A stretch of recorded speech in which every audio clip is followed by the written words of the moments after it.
আসসালামু আলাইকুম সবাইকে, কেমন আছেন সবাই? নতুন একটা গার্ডেনের ভিডিওতে আপনাদের সবাইকে স্বাগতম। আজকে মনটা আমার ভীষণ ভালো, কারণ বাগানে এসে দেখি আমার কাঠগোলাপ গাছে একটা ফুল ফুটেছে। যাই হোক, আজকে দেখাবো আমি কিচেন থেকে কি কি পুষ্টি আমার গাছের জন্য নিয়ে আসি।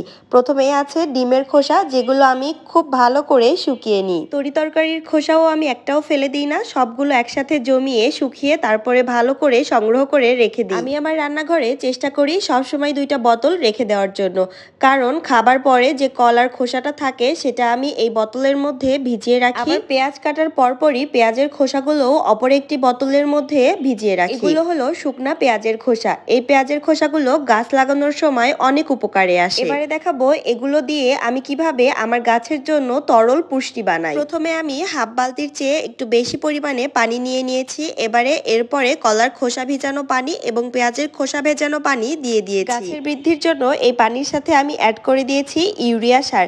এটা কিন্তু কোনো বিষ জাতীয় সার না, তাই আপনারা নির্ভয়ে ব্যবহার করতে পারেন। ইউরিয়া সারটা গলে না যাওয়া পর্যন্ত খুব ভালোভাবে মিক্সড করে নিয়েছি। এবারে এটাকে আমি আমার সবগুলো গাছে ব্যবহার করব। ফুল থেকে ফল সব রকম গাছের গোড়ায় আমি এই পানিটা দিয়ে দিব। দেখেন আমার লেবু গাছে কত সুন্দর ফুল এসেছে। আর কলার খোসাতে থাকে প্রচুর পরিমাণে পটাশিয়াম। ফুল আসতে পটাশিয়াম কিন্তু খুবই গুরুত্বপূর্ণ ভূমিকা পালন করে। আপনারা এই তরলটি ফুল এবং ফল উভয় গাছে ব্যবহার করতে পারবেন। অন্যদিকে সবার গরমের সবজি লাগিয়ে খাওয়া শুরু হয়ে গেছে, আর আমি এখন পর্যন্ত সময়ের অভাবে লাগাতেই পারলাম না। তাই আর কি আজকে এই টবের মধ্যে সবজির খোসা, পেঁয়াজের খোসা সবকিছু দিয়ে ভালোভাবে বেড তৈরি করে নিয়েছি। আর এর উপরে দিয়ে দিচ্ছি ঝরঝরা জৈব সার মিশ্রিত মাটি।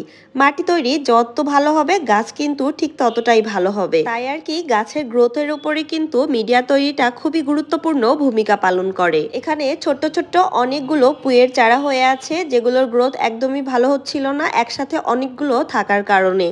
তাই আর কি ওখান থেকে তুলে এই ঝুড়িতে বসিয়ে দিলাম। এটা একটা বড় ফলের ক্যারেট, এখানে আমি 3টা পুঁইয়ের চারা বসিয়ে দিয়েছি। গতবার সেম এই ঝুড়ি থেকে আমি অনেক পুঁই শাক খেয়েছিলাম, এখন দেখা যাক এবারে কি হয়, আল্লাহ ভরসা। বাগানে এতগুলো কাজ করলাম আর বাগান আমাকে কিছু দিবে না তা তো কখনো হয় না। এই তো কাজ করতে করতে বিকেল হয়ে গেছে, তাই আর কি ভাবলাম কিছু শাক তুলে নিয়ে যাই। কিছু ছোট ছোট লাল শাক হয়েছিল, আর এই কলমি শাকগুলো তো আগেও দেখিয়েছি, আমি এখান থেকে অনেকবার তুলে নিয়ে যাই। আবার প্রত্যেকটা টবের আনাচে কোনাচে গাছের গোড়ায় অনেক ধরনের শাক হয়ে থাকে, যেটা আমার কাছে খুবই ভালো লাগে। মাশাআল্লাহ, আমার এই লাউয়ের গাছটাও দেখতে দেখতে বেশ বড় হয়ে গেছে, আর এই লাউ শাকের গোড়ায়ও বেশ কিছু শাক হয়েছিল, সেগুলোই তুলে নিলাম। এভাবে একটু একটু করে শাক তুলে নিতে আমার বেশ ভালোই লাগে। অন্যদিকে এই যে আমার মিষ্টি কুমড়ার গাছ, যেখান থেকে আমি প্রায়ই শাক তুলে নিয়ে যাই, ফুল তুলে নিয়ে যাই। কুমড়োর ফুল ভাজিও খেতে কিন্তু ভীষণ মজা।